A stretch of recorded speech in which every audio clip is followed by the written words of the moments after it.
에이. 하늘 낮은 곳에서 이야기를 한다네.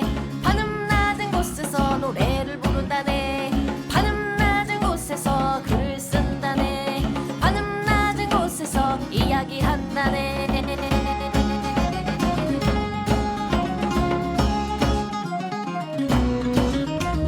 천원 돌파 A플랫 612화 독설록 인터뷰 두 번째 편 시작해 보겠습니다. 와, 이제는 밝힐 수 있다. 자, 독설록 쓴 강상준입니다. 전대입니다. 정 과장입니다. 인터뷰 2가 먼저 말하는 게 맞는 거야? 그러게. 그러게요. 자, 뭐 별로 재미 없으시겠지만 우린 책을 팔아야 되기 때문에 네. 자, 들어가기 전에 네, 유튜브에도 댓글이 좀 있어서 몇 개 읽어보겠습니다. 자, 329화 뱀파이어에 관한 아주 특별한 필름 세 번째 편 박쥐. 옛날 거네요. 순우김님이 남겨주셨는데요. 팟빵도 듣고 있지만 유튜브도 계속 듣겠습니다. 휴방하신다고 해도 항상 응원하겠습니다. 저희 돌아왔어요. 네, 계속 응원해 주시면 됩니다.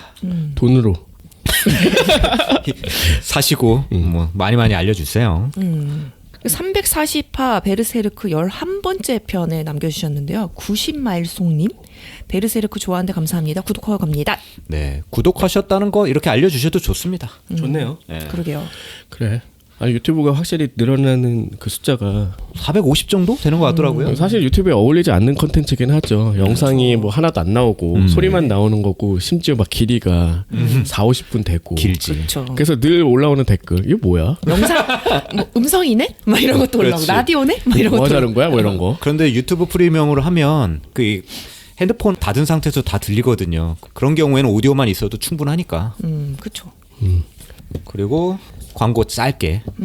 뭐 지금 인터뷰 목적도 그렇지만 대중문화 해독서 독설록이 출간됐습니다. 네. 인터뷰 들으시든 안 들으시든 많이 사주시길 바라겠습니다. 일세만 다 팔아도 좋겠다. 모두가 원하는 것 그런 것이죠. 자, 두 번째 인터뷰는 우리 전드님의 주도하에 한번 따라가 보겠습니다. 글쎄요. 그 전화해서 질문하는 거 보니까 크게 기대는 안 된다. 그쵸? 아니야, 당황하게 하면 돼. 그게 목적이야. 책 그만 팔어, 씨. 그냥 나랑 해보자는 거지. 저 이걸로 시작을 해볼게요. 네.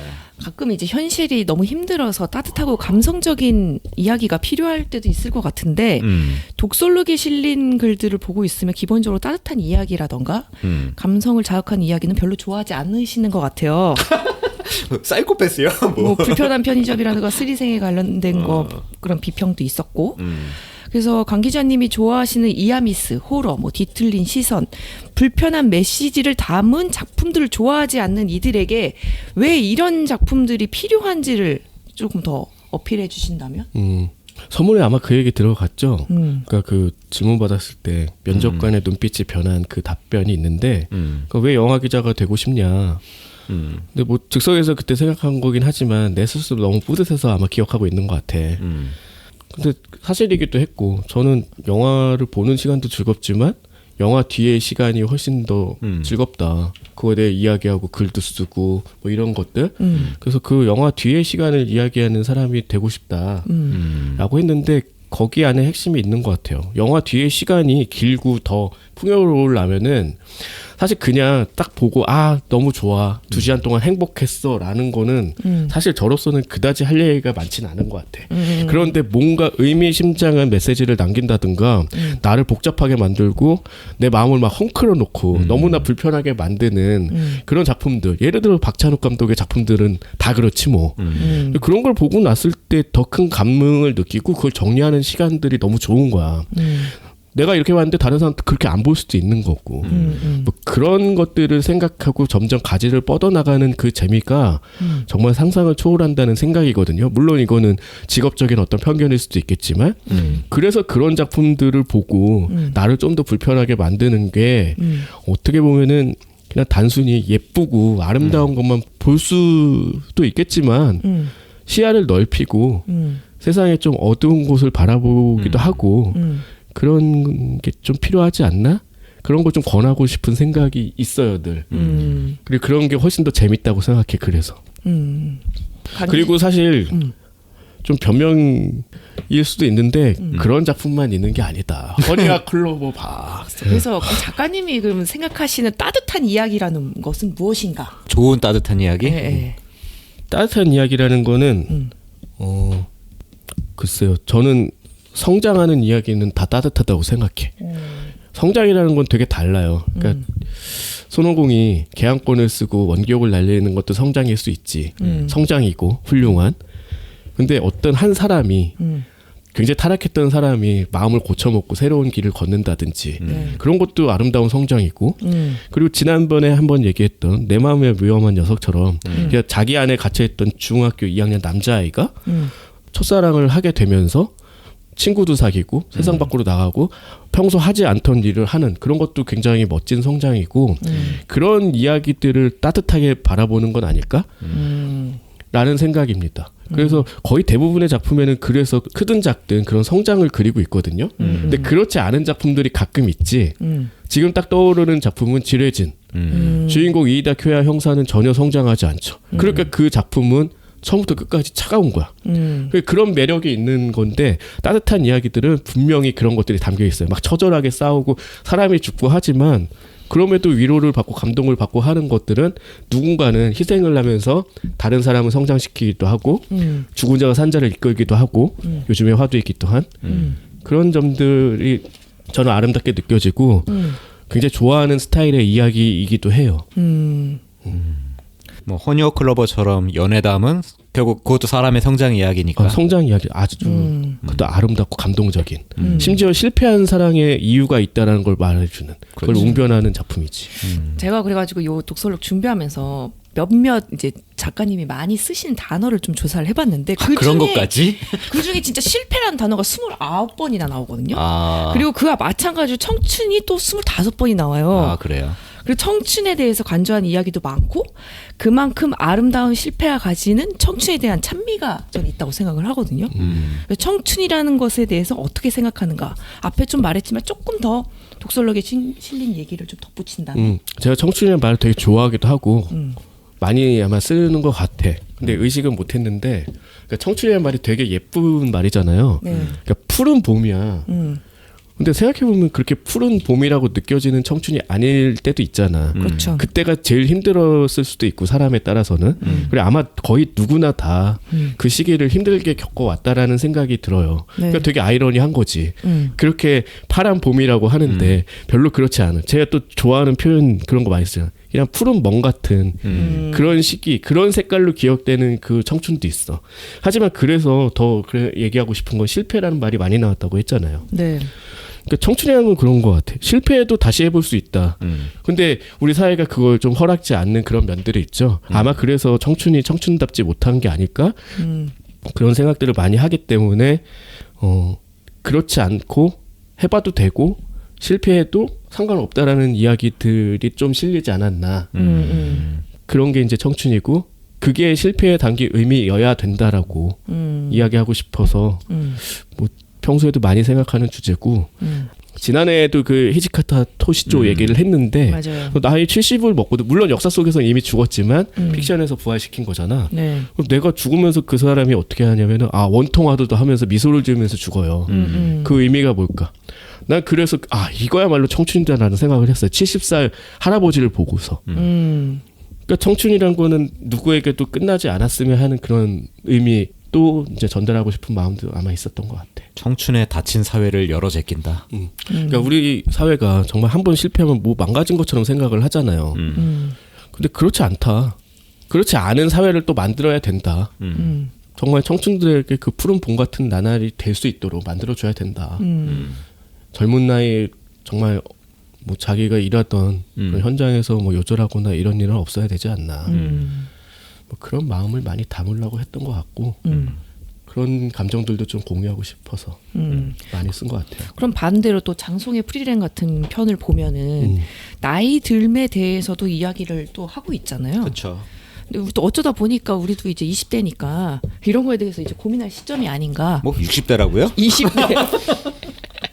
그래서 바르게 나이 들에 대해서 독설록에서는 어떻게 설명하고 있는지. 바르게 나이 든? 굉장히 많은 작품을 아마 거기서도 언급을 했을 맞아요. 거예요. 장송의 프리랜을 가운데 두고. 네.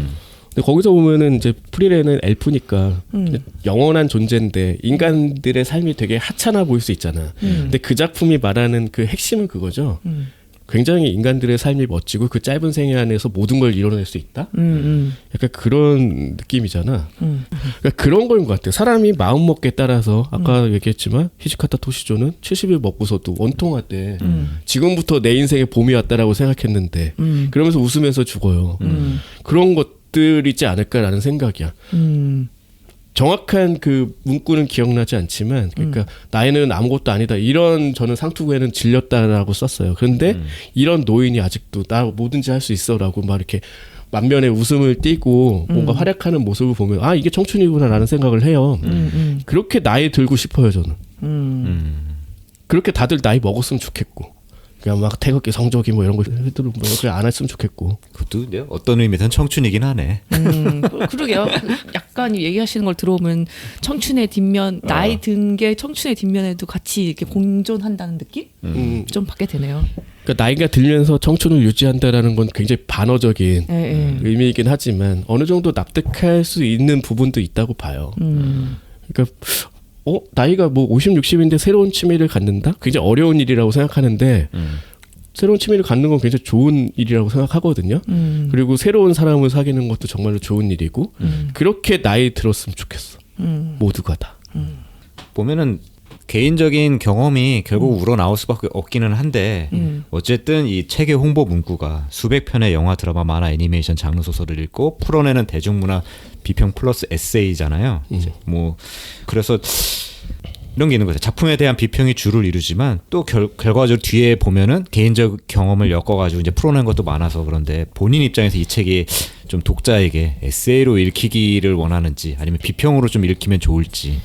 그냥 평론이라는 게 다 그런 것 같아요. 쓰는 사람, 말하는 사람의 개인적인 어떤 사상과 철학과 인생이 담기지 않을 수가 없다라는 생각이고 그런 얘기들도 아마 다른 책을 인용해서 책에 담은 걸로 기억이 나는데 그래서 평론이라는 말 안에 에세이라는 말이 다 포함이 돼 있다라는 생각이에요. 이걸 에세이로 바라봐야 된다라고 제가 이렇게 다그칠 수는 없는 노릇이고 독자가 이거를 굉장히 개인적인 이야기를 제가 풀어놨지만 이걸 자신의 이야기로 생각하거나 아니면 자신만의 관점으로 또 바라본다면 그것 자체가 하나의 또 이야기이면서 소재가 될 수도 있고 그게 작품을 바라보는 어떤 관점에 뭔가 하나 더딥히는 그런 효과가 될 수도 있다고 생각이 들거든요. 그래서 너무 이렇게 갈라서 이분법적으로 볼 필요는 없을 것 같고 제 나름대로는 그냥 자연스럽게 만화 송곳을 읽고 나서는 그냥 예전에 제가 회사에서 돈 못 받고 나오고 그런 얘기들이 당연히 떠오를 수밖에 없고 그런 그치. 개인적인 이야기들이 덧붙으면서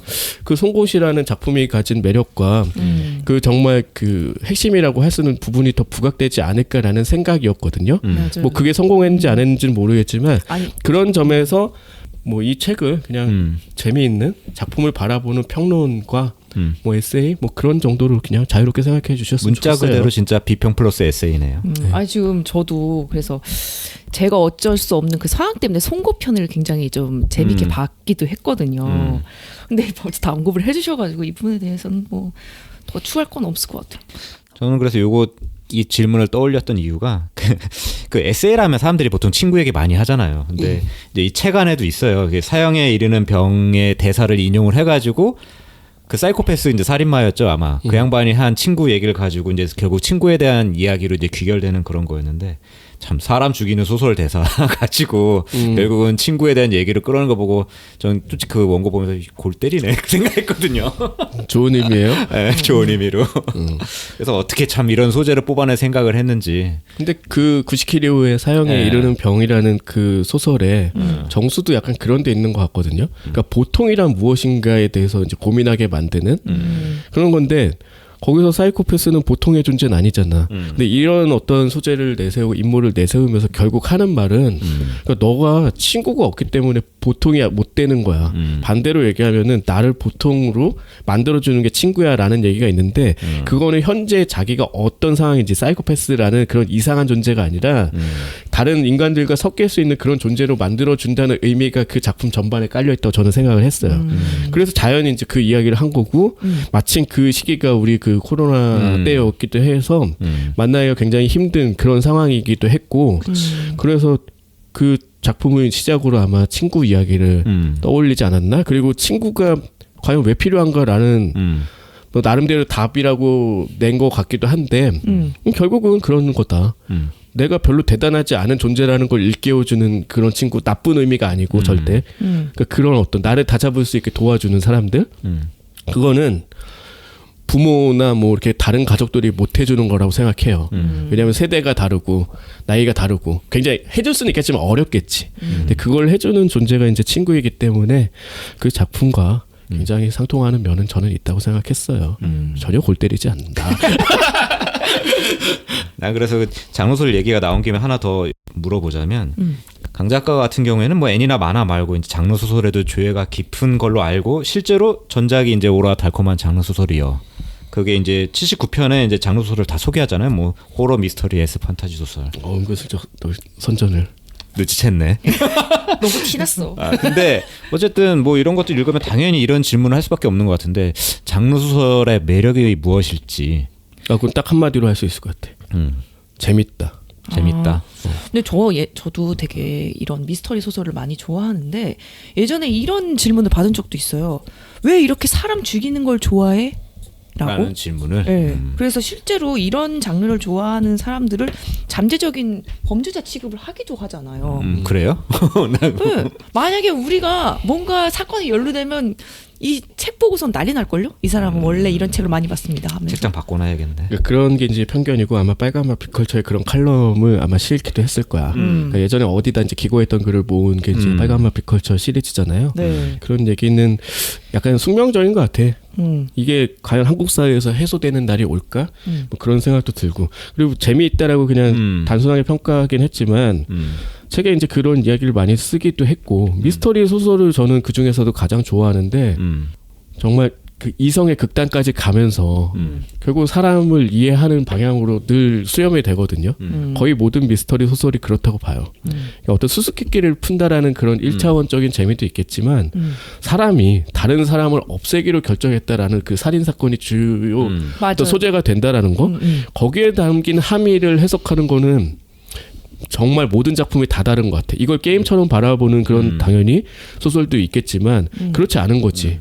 그러니까 이럴 수밖에 없는 그런 상황. 사람이 사람을 죽인다는 건 과연 어떤 것일까부터 시작해서 뭐 그거를 뭐 앞서 말했지만 게임처럼 풀어내는 그런 것들도 저는 굉장히 좋아하지만 실제로는 아마도 인간이란 무엇인가, 인간의 악이란 무엇인가 그런 걸 생각하는 데 있어서 장르 소설만큼 미스터리나 뭐 스릴러나 이런 장르만큼 적절한 건 또 없다라는 생각이에요. 실제로 요즘 보면은 우리 보통 순수 문학이라고 하는 거 그런 작품들도 미스터리 기법을 엄청 많이 사용을 하고 있고 그 경계가 되게 모호해졌잖아요.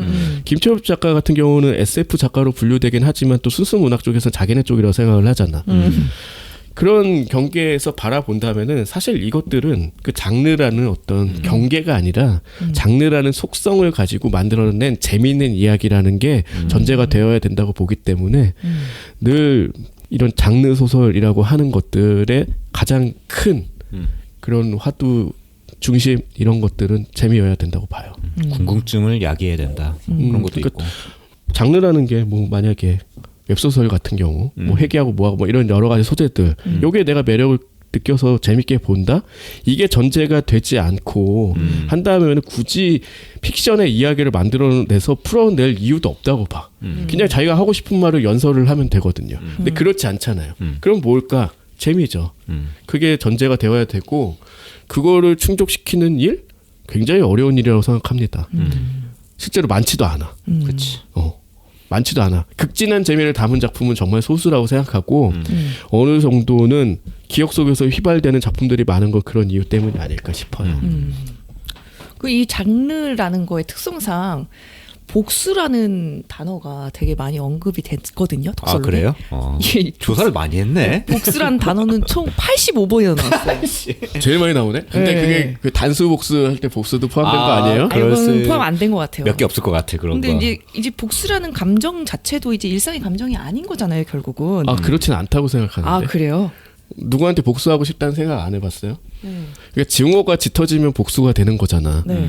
근데 뭐 복수까지는 아니지만 그 감정에 우리가 누구나 쉽게 동화되잖아요. 복수를 보면은 저렇게까지밖에 할 수 없는 그 기반을 닦아놓기도 했겠지만 그런 거는 인간 공통의 어떤 감정에서 기인하는 게 아닐까 그런 생각이라 너무 멀지 않은 이야기라고 생각해. 그걸 닿는지 그러니까 우리 현실에서 매일 마주치는 일이 아니기 때문에 네. 이게 장르적 재미로 소화할 수도 있겠지만 실제로는 그래서 투쟁이란 말도 아마 많이 있지 않을까라는 생각인데 그렇게 투쟁하는 사람들은 그런 어떤 복수심으로 살아가는 게 아닐까. 그리고 결국은 그 마음을 다잡든지 그래서 치유를 한다든지 그런 방식으로 나아가는 게 아닐까라는 이야기를 하다 보니까 많아진 것 같아요. 특히 또 더글로리 같은 편에 언급이 될 수밖에 없잖아요. 거기서 표현이 되게 인상적인 게 우아한 복수라는 표현이 들어가거든요. 그래서 그 복수에 대한 여러 가지 시선도 있는데 강 기자님이 생각하시는 복수는 어떤? 강 기자님이 뭐에 대해서 어떤 복수를 한다면 어떻게 할 것 같으신지. 더 글로리 편에서 좀 연결. 나는 귀찮아서 못할 것 같긴 한데 그것도 참 부지런한 사람들이 할 수 있는 거고. 네. 그러니까 우아한 복수라는 거는 더글로리를 보면 아마 알 수 있어요. 굉장히 어려운 복수를 하잖아. 네. 그런 게 우아한 복수고 대부분의 복수는 그렇지 않죠. 굉장히 지저분하지. 그래서 아마 그 더글로리 챕터에 내 눈물이 너를 베리라 그 소설을 언급을 했는데 그 작품은 굉장히 직선적으로 스트레이트하게 나가요. 내 아들이 쟤네 때문에 죽었네. 다 죽여버릴 거야. 실제로 그래요. 막 갈아버리고 뭐하고 다 해. 그래놓고 하는 말이 이게 복수가 아니다. 그냥 증오일 뿐이야. 근데 사람들은 자기 그 증오를 정당하기 위해서 복수라는 단어를 사용할 뿐이다. 하지만 그게 아니야. 나는 그냥 증오할 뿐이다. 그게 핵심이 아닐까? 그런 거라면 모든 사람들이 다 갖고 있는 거잖아요. 그 정도라면은. 그 어떤 그 깊이와 농도는 다 다르겠지만 그래서 우리가 복수극이 이렇게 좀 공감을 하고 여전히 정말 많은 작품이 나오잖아. 복수에 대한 이야기를 다룬. 그런 이유 때문이 아닐까 싶어요. 이건 인간 공통의 기저다. 그래서 80 몇 번? 나왔지만 85번. 그중에 단수 복수도 있을 거고 그럼 한두 될 거예요. 그래봤자. 위험한 사람이다. 그렇지 않았을까라는 생각이에요. 그렇군요. 아까 그리고 뭐 애니나 만화 이런 드라마 이게 굉장히 많이 다뤘는데 네. 삐딱하시잖아. 그러니까 좀 뭔가 팬의 입장에서는 반하는 의견이 나올 수도 있을 것 같은데 어때요? 그런 것들에 대해서 약간 좀 뭐 저하는 마음이나 좀 꺼리는 뭐 그런 마음도 좀 있지 않을까요? 근데 참 옛날부터 이상하다고 생각한 게 저는 되게 제가 좋아하는 작품을 남이 막 비난하고 싫어해도 별로 그렇게 내가 쓴 것도 아니고 내가 그린 것도 아닌데 왜 이러지? 하는데 이제 덕후의 마음까지 못 간 거지. 근데 그런 사람들의 마음은 충분히 이해가 가. 근데 마냥 좋아할 수만은 없는 작품도 있잖아요. 그렇죠. 근데 진짜 내가 너무 좋아하면은 누가 조금만 생채기를 내도 싫어할 것 같다는 느낌이 있어서 이해는 하고 어느 정도 공감도 하는 편이지만 그게 나중에 생각하면 아무것도 아닐 수 있거든. 내가 정말 좋아했던 연예인이 알고 보니까 뭐 미성년자 뭐 사귀고 뭐 이랬을 수도 있잖아. 그런 거야. 세상이 다 그렇지 않을까라는 생각이기 때문에 저는 아무런 느낌이 없지만 그분이 언젠가는 이게 100% 순수하게 완전 무결한 작품이 아니라는 걸 깨닫는 날은 반드시 올 거라고 봐요. 제가 늘 자주 하는 말 있잖아. 성경도 비판할 거리가 무궁무진하다. 그렇죠. 세상에 이렇게 완벽하게 만드는 작품이란 건 없어요. 그렇다고 생각해. 100점이 어딨어. 안성재 셰프가 얘기해서 유명해진 말 있잖아. 자기는 최고점이 90점이래. 100점이 어딨냐는 거야. 요리에. 어쩌면 그럴 수도 있다고 봐요. 그래서 뭐 에반게리온 뭐 얘기하면 싫어하는 사람들 많지.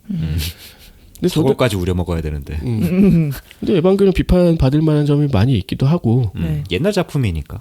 아니 옛날을 떠나서 뭐 그런 작품들을 거의 성경화해서 자기 마음속에 품은 사람들 굉장히 많잖아요.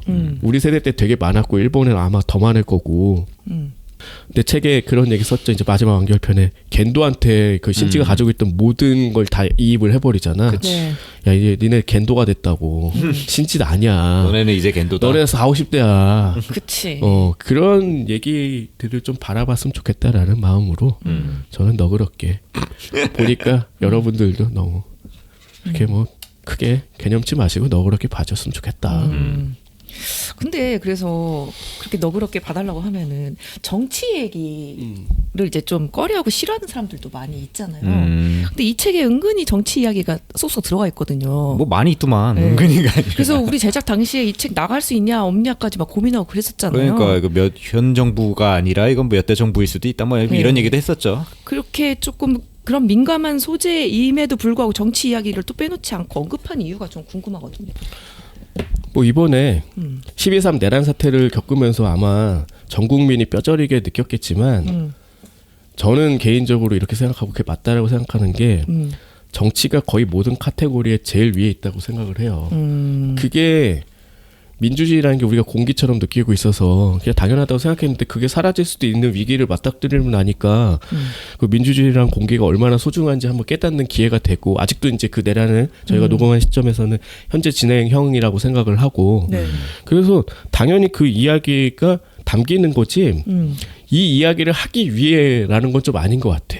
그러니까 정말로 이 정치라는 게 우리 삶에 깊숙이 관여가 돼 있다라는 생각이거든요. 그러니까 소수자를 압박하고 뭐 이런 것들을 늘 뉴스에서만 보는 걸로 생각하는데 자기가 한번 소수편에 쓰는 순간 이 사회가 얼마나 냉혹하고 다수의 사람들이 얼마나 잔혹한지를 느낄 수가 있어요. 이제 그런 면들을 생각하면 이것도 사실 정치의 영역이라고 할 수 있겠지만 거의 모든 사람들이 피부로 느껴야 되고 느끼고 있는 부분이라고도 생각이 들어요. 그래서 아마 자연스럽게 담겨졌을 것 같고 결국 그 영향력이 결코 적지 않다라는 사실을 조금 뒤늦었겠지만 깨달으신 분들도 많을 거라고 생각을 했기 때문에 그 이야기들이 조금 시점은 지났지만은 적절하지 않을까라는 생각으로 밀어붙인 것도 있는 것 같아요. 왜냐하면은 제가 책을 쓴 시점에서는 아직도 윤석열이 탄핵 가결이 안 된 뭐 그런 상황에 이미 정권을 올해 5년 동안 갈 거라는 그런 생각을 가지고 있었던 그 시기에 쓴 글이니까 훨씬 더 많을 수밖에 없고 사실 너무 문제가 많은 정부였고 이제 그런 여러 가지 사건들이 그 글을 쓰는데 좀 영감을 준 것도 많이 있었던 것 같아. 제가 그 이번 책에서는 이제 마지막 문구를 지워서 아마 언급이 안 될 텐데 이태원 같은 경우도 사실 거기서 그걸 보고 쓴 것도 있거든요. 근데 어떤 글인지 아마 읽어보시면 아실 것 같아. 그래서 이제 그런 것들은 그냥 자연스럽다. 아마 여러분들도 정치, 경제, 사회, 문화라고 우리가 일컫는 거는 아마도 그런 이유 때문이 아닐까.